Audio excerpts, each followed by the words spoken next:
హల్లెలూయా యేసు ప్రభున్ ఎల్లరు స్తుతించుడి. వల్లభుని చర్యలను తిలకించి స్తుతించుడి. Praise the Lord. దేవునికి స్తోత్రము కలుగునుగాక. చేరువచ్చిన ప్రియులందరికీ కూడా ప్రభు అయిన యేసుక్రీస్తు వారి ప్రశస్తమైన నామములో వందనాలు తెలియజేస్తూ ఉన్నాను. ఈ సమయంలో దైవ గ్రంథం బైబిల్ నుండి సామెతల 16వ అధ్యాయము 5వ వచనాన్ని చదువుతున్నాను. గర్వహృదయులందరూ యెహోవాకు హేయులు, నిశ్చయముగా వారి శిక్ష నొందుదురు. ప్రియులారా, దేవునికి ఇష్టలు ఎవరంటే గర్వము లేనివారు, అహంకారం లేనివారు, అహము లేనివారు. దేవునికి ఇష్టలు ఎవరంటే తను తాను తగ్గించుకునేవారు, తమను తాము ఉపేక్షించుకునేవారు దేవుడికి ఇష్టలు.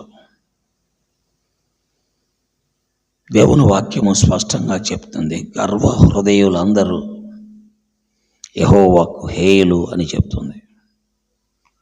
మరి ఎవరు ఆయనకి ఇష్టలు అంటే తగ్గించుకునేవారు, ఉపేక్షించుకునేవారు, గర్వాన్ని ద్వేషించేవారు, అహంకారాన్ని ద్వేషించేవారు ఆయనకి ఇష్టలు అని వాక్యములో చదువుతున్నాం. కాబట్టి ఈ రోజున మనము ఏమి కలిగి ఉండాలో ఆలోచించాలి. గర్వంగా ఉన్నటువంటి లూసిఫర్ అపవాది పరలోకం నుండి భూమి మీదకి వచ్చేసి ఈరోజు కూడా మరలా దేవుడి సముఖానికి వెళ్ళలేక ఈ భూమి మీద దేవుడు కలుగు చేసిన మానవుడిని హతమార్చాలని ప్రయత్నిస్తున్నాడు. మారు మనసు పొందట్లేదు. దేవుని కంటే తన సింహాసనాన్ని ఎక్కువగా చేసుకోవాలనుకున్నాడు. హెచ్చుగా తాను ఎంచుకున్నాడు. దేవునితో సమానునిగా చేసుకున్నాడు. ఈ భయంకరమైన దుస్థితిని బట్టే అతడు కిందకి దిగిపోయాడు. ఆయనకి ఇష్టం అవ్వలేదు అలాంటి పరిస్థితి.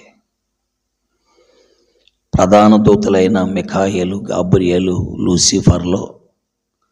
లూసిఫర్ భూమి మీదకి దిగిపోతే మిఖాయేలు, గాబ్రియేలు ఆయనతోటే ఉన్నారు.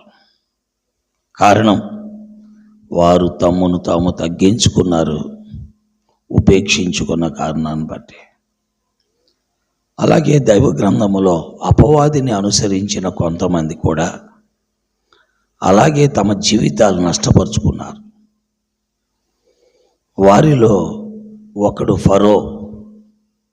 తన గర్వ హృదయాన్ని బట్టి దేవుని దగ్గరికి రాకుండా ఎర్ర సముద్రంలో మునిగిపోయాడు. అలాంటి వాడే నెబుకద్నెజర్. ఆ గర్వ అహంకార స్థితిని బట్టి ఎద్దు వలె గడ్డి మేశాడు. తన్ను తాను హెచ్చుగా ఎంచుకున్నాడు. అలాగే లేఖనాల్లో మనము చూస్తూ ఉంటే హేరోదు, నేను యూదులకు రాజునైంటుండగా మరొక రాజు ఉన్నాడా అని అహంకారంతో మాట్లాడాడు. యూదుల రాజుగా వచ్చిన ప్రభు అయిన యేసుక్రీస్తు వారిని తక్కువ అంచనా వేశాడు. ఈనాడు హేరోదు రాజు అయినటువంటి నేను ఆ ప్రభు ద్వారా ఈ భూమి మీదకు వచ్చాను, ఆయనే నాకు ఈ రాజరికం ఇచ్చాడనే విషయాన్ని ఎరుగక గర్వహృదయంతో పుట్టిన ఏడాది మగపిల్లలందరినీ చంపేయమన్నాడు. ఎందుకు అనంటే యూదులు రాజుగా యేసు ప్రభు ఉంటాకి వీల్లేదు కాబట్టి. ప్రియమైన దేవుని వాక్యం వింటున్నారా వార్లారా? గర్వ హృదయము, అహంకార హృదయము ఎంతగా దుస్థితికి దిగజారిపోతుంది అంటే చివరికి నరహత్య చేసే స్థితికి కూడా వెళ్ళిపోద్ది. అందుకే గర్వ హృదయము యెహోవాకు హేయము, నిశ్చయముగా వారు శిక్షను అందుతారు. అలాంటి గర్విష్ఠులు శిక్షకు పాత్రులైపోతారు. ప్రియమైన దేవుని వాక్యం వింటున్న ప్రియులారా, నెబుకద్నెజర్ పాత్రుడైపోయాడు, ఫరో పాత్రుడైపోయాడు, హేరోదు పాత్రుడైపోయాడు. కాబట్టి గుర్తుపెట్టుకొని ప్రభువుకు అప్పగించుకుందాం.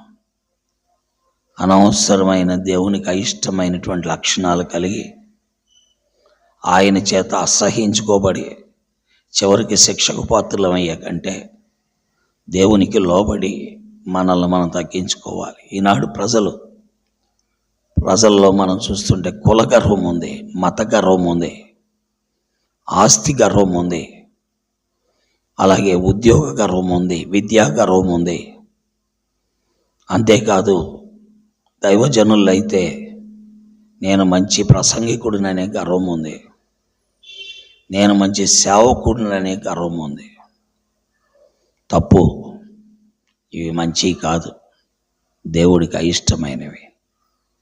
కాబట్టి ప్రభువుకు అప్పగించుకుందాం, ప్రభువును వెంబడిద్దాం. ప్రభు తన వాక్యమును మన గ్రహింపులోనికి తెచ్చి ఆయన్ని వెంబడించేటట్లుగా సహాయం చేయను గాక.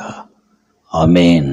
ప్రేమ కలిగిన మా తండ్రి, పరిశుద్ధులైన మా దేవా, నీ వాక్కు ప్రజల మధ్యలో ముద్రించి వినేవారికి మేలు ఆశీర్వాదం కలుగునట్లుగా సహాయపడి వాక్యమును యోచించుటకు వివేచించుటకు బిడ్డలకు సహాయం దయచేయమని, మేము చెప్పే మాటలు వాస్తవమా కాదని గ్రంథాన్ని పరిశీలించుటకు ప్రజలకు సహాయపడమని యేసుక్రీస్తు వారి దివ్య నామంలో స్తోత్రించి ప్రార్థిస్తున్నాను తండ్రి.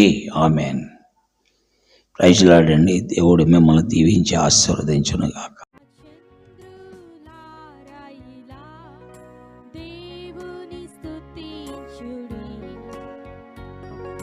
హృదయమును వెలిగించిన యేసుని స్తుతించుడి.